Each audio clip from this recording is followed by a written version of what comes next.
Let's talk about narc parents. Let's talk about those assholish people who give birth to you and then just treat you like your little orphan Annie or little orphan Andy if you're a dude. You have to understand where narcissistic parents come from. And I only say this is because I was raised with a narcissist. Here is a tip. Is typically when you have narcissistic family members and you're raised by them, you're going to be an empath by default. I know that sounds kind of weird. It's very, very rare when a narcissist can deal with another narcissist. It's very rare. There's always a pecking order if they can deal with each other. But narcissists need attention. They need validation. They need to know someone will unconditionally care and love for them no matter what. And with that being said, a narcissistic parent is going to give birth to a child basically to have a worshiper, right? I mean, sadly, that's how it is. And I only say this is because, I was one of those children. I know I talk a lot about relationships and narcissism, but I also want to talk about family because this is important. This is where you probably do not want to admit it, but I had to admit it to myself, is that when you are raised by narcissistic people, it makes you a target because you think that this is normal. You think that how you're treated is normal. You think how your parents abused and misused you is normal. And so you grow up with this normal, and then you're attracted to more of the same. And you wonder why your life is going in circles because you're like, well, okay, this person treated me so horribly. Well, did your parents treat you horribly? I guess I wanted to do this one because it is a painful one, more so than a relationship video, because you trust these people. You have no way to defend yourself against them at first. I know I didn't. When it came to my maternal and paternal family, I loved them dearly. I thought that the sun rose and set on them. And it wasn't until later that I realized something was wrong. I said this on my videos a couple of times, how I started having different friends and I started going over my friend's house and I started to see how they were treated, you know? I started to see how their family worked and how it was very peaceful and etc. And it made me question, like, what kind of life am I living in? I want to first break this video into two parts. The first part, I'm going to give you a list of how you know you're in a narcissistic family and how it impacts you. The second is I'm going to give you a list of how to get out of it. Because if you stay in that environment, you are going to be warped for the rest of your life. You have to get away as soon as possible. So here's the first list of how you know that you are in a narcissistic family. 1, does your parent not treat you like a child, but they treat you like a friend?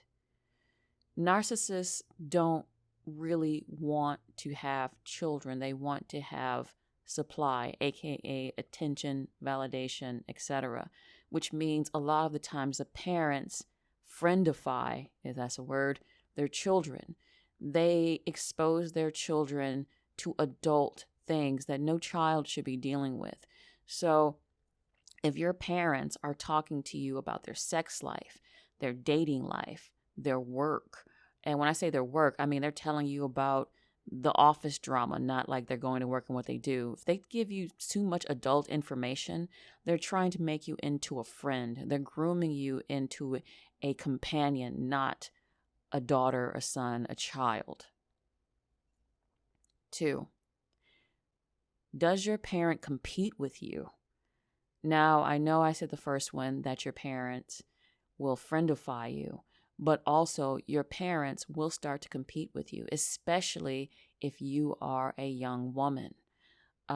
Typically, mothers and daughters in a narcissistic push and pull, the mother will see the daughter growing beautiful and young and nubile and thin, and then the mother will try to compete. They may dress in a way that they can see how your friends will react. They'll probably try to dress like you. They'll probably try to be sexy to you. It is not unheard of to have a mother try and steal her daughter's boyfriend, tell her daughter how she can wear her hair, tell her daughter what she can and cannot wear. Now, there's a limit to that. Like, a responsible parent will say, hey, you shouldn't dress like you're 30 or you shouldn't dress like you're going, to the club. That's responsible. But if a parent is intentionally telling you that, you can't wear some makeup, you can't wear a top that is, form-fitting, but appropriate for your age. If they're trying to dress you like Anne of Green Gables, or they're trying to dress you in an extreme to make you look like a prostitute, then know that they're trying to compete with you and make you look bad because they only want the spotlight, not you. 3, does your parent steal from you? I've had this happen to me multiple times where one of my parents stole from me from a very young age. They weren't financially solvent. A lot of narcissists, believe it or not, are not good with money. They're not. I mean, you have to think of it as they use money as a way to get attention. My parent was into shopping. My parent loved to shop at very expensive places, even though they couldn't afford it.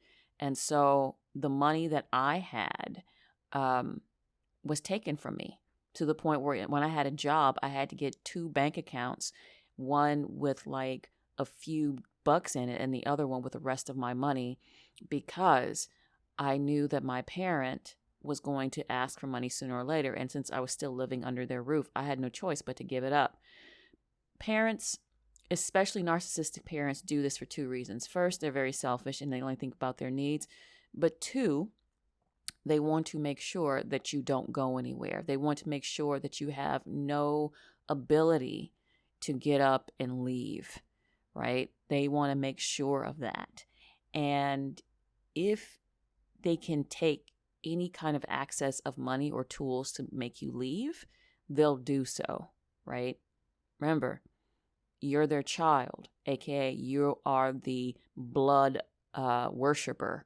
You can't leave them, right? 4, do they give you any privacy? Now, I'm not saying like, you have somebody come in and you're making out and blah, blah, blah. But I mean, do they force you to leave your bedroom door open? Do they force you to leave the bathroom door open? Do they invade your privacy any chance they get?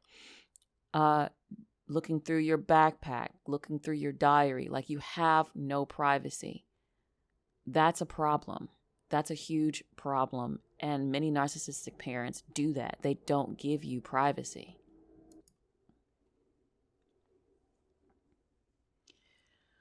5, do they abuse you? Physically, sexually, emotionally, do these people abuse you? Now, there's one thing about disciplining a child, but there's a whole different subject when you're talking about abuse. This may trigger some people, so I apologize. I won't go into detail, but yes, I have been one of those kids who was abused. And abuse is a way that narcissistic people keep their quote-unquote supply in check. It's a way to spiritually break them. It doesn't matter if it's a husband and husband, wife and wife, parent and child.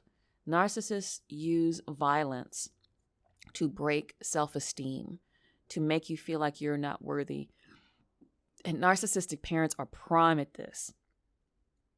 I always laugh when I see American Western households that still have adults living with their parents.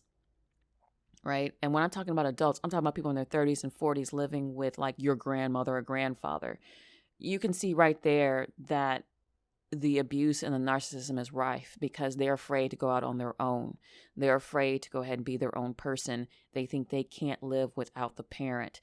And so when you see an adult child in a basement, or you see them living with your grandparents, then you see that child was probably abused. And I know we make jokes about that, like, oh, he's in grandma's basement, he can't do anything, and he can't get a job, or she can't get a job.